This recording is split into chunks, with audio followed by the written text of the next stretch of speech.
ایسی جنگ ہونی ہے الملحمۃ العظمیٰ، جس کو کہ میں بھی آپ کو گواہی پیش کر دوں گا، جسے کہا گیا ہے دی لاسٹ کروسیڈ۔ بش نے بھی کروسیڈ کا لفظ بول دیا تھا، پھر واپس لیا اس نے۔ نکل جاتی ہے جس کے منہ سے سچی بات مستی میں، فقیہ مصلحت بین سے وہ رندے بادہ خار اچھا، کروسیڈ کہہ کر پھر واپس لیا۔ یہ کروسیڈ،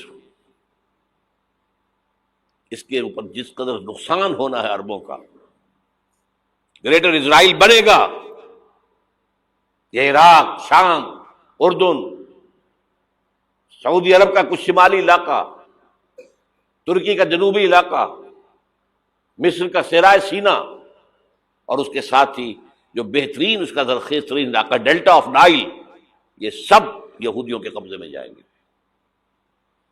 اس کو حدیث میں کہا گیا الملحمۃ العظمیٰ۔ عیسائی 80 علم لے کر اے مسلمانوں تم پر حملہ آور ہوں گے، اور ہر علم کے نیچے 12,000 فوج ہوگی، 9.5 لاکھ فوج۔ یہ نیٹو کی تیاری کس کے لیے ہو رہی ہے؟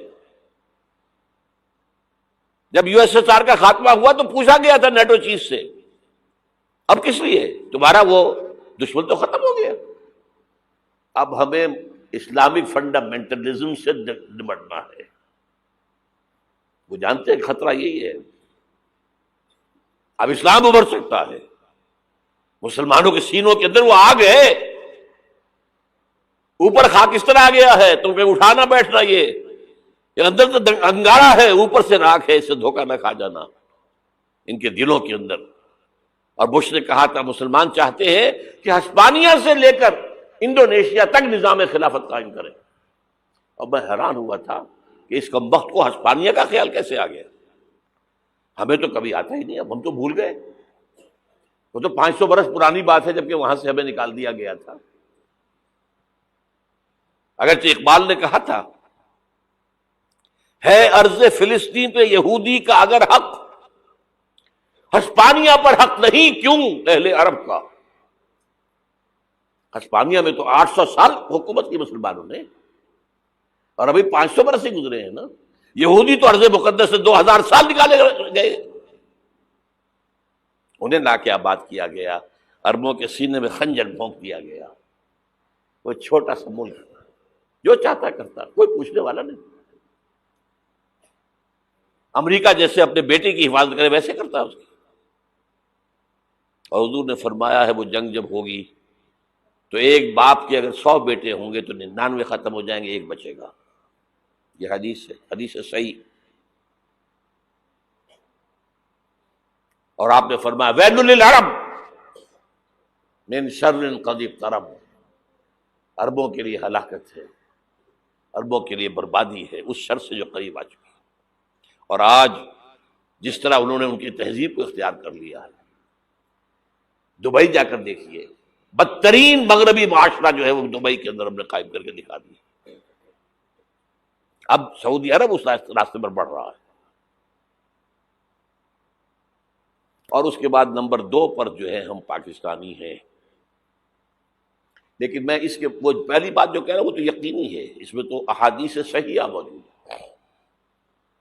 اگرچہ اس کے بعد پانسا پلٹے گا، پھر حضرت مہدی کا ظہور ہوگا، حضرت عیسیٰ کا نزول ہوگا، اور وہ گریٹر اسرائیل گریٹر گریو یارڈ بنے گا یہودیوں کا، ایک ایک یہودی قتل ہوگا اور دفن ہوگا۔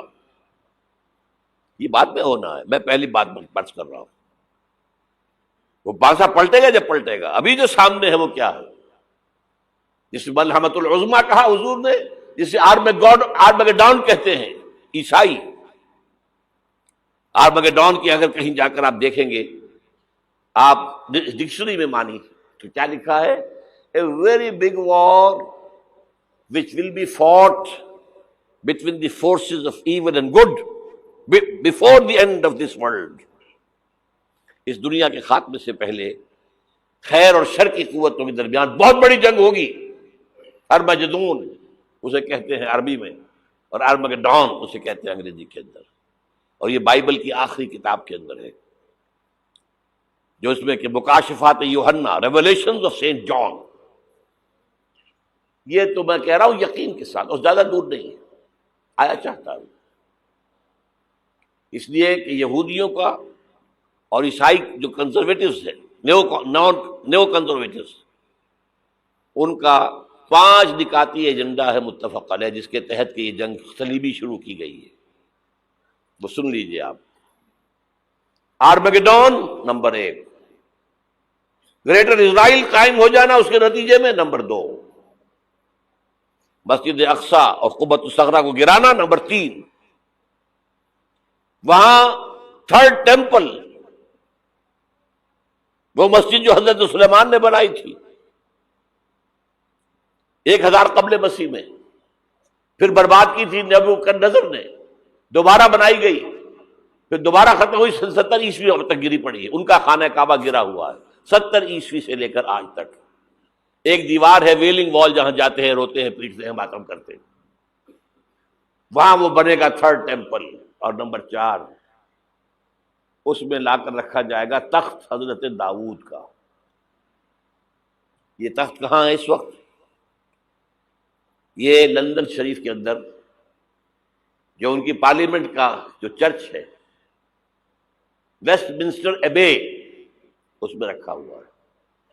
ایک پتھر تھا جس پر بٹھا کر حضرت داؤد کی تاج پوشی ہوئی، پھر حضرت سلیمان کی ہوئی، پھر وہ پتھر رکھ دیا گیا جب حضرت سلیمان نے بنایا ہیکل مسجد اقصی، وہاں رہا وہ. ہر بادشاہ جو تھا یہودی اسی کے اوپر بٹھا کر اس کی تاج پوشی ہوتی تھی. سن 70 میں ٹائٹس نے گرایا اسے، ہیکل کو، وہ پتھر لے گیا، وہاں سے روم گیا، روم سے آئرلینڈ گیا، آئرلینڈ سے اسکاٹ لینڈ آیا، اسکاٹ لینڈ سے انگلینڈ آیا، اور اب وہ رکھا ہوا ہے 14ویں صدی عیسوی سے آج تک. وہ ویسٹ منسٹر ایبے میں رکھا ہوا، ایک کرسی کی سیٹ میں اسے بنا دیا گیا ہے تخت کی شکل میں. اب انگریزوں میں کوئی ملکہ ہو، کوئی بادشاہ ہو جس کی بھی تاج پوشی ہونی اس میں ہوتی. یہ لا کر رکھا جائے گا تھرڈ ٹیمپل میں، اور اس پر یہودیوں کے خیال کے مطابق ان کا مسیحا آئے گا جو مسیح دجال ہوگا. عیسائیوں کے خیال کے مطابق حضرت عیسیٰ آئیں گے، وہ ہمارا بھی خیال ہے حضرت عیسیٰ آئیں گے علیہ السلام. بہرحال یہ تو بات کی باتیں ہیں نا. اس وقت جو میں عرض کر رہا ہوں، عربوں پر بہت بڑا عذاب، اور پاکستان کا معاملہ البتہ یہ ہے، میں یقین سے نہیں کہہ سکتا. ہینگنگ ان دی بیلنس، ہو سکتا ہے اللہ تعالی ہم پر رحم فرمائے، ہو سکتا ہے، اگرچہ اس کی کچھ شرائط ہوں گی. چمن کے مالک اگر بنا لیں موافق اپنا شعار، اب بھی چمن میں آ سکتی ہے پلٹ کر چمن سے روٹھی بہار، اب بھی ہو سکتی ہے.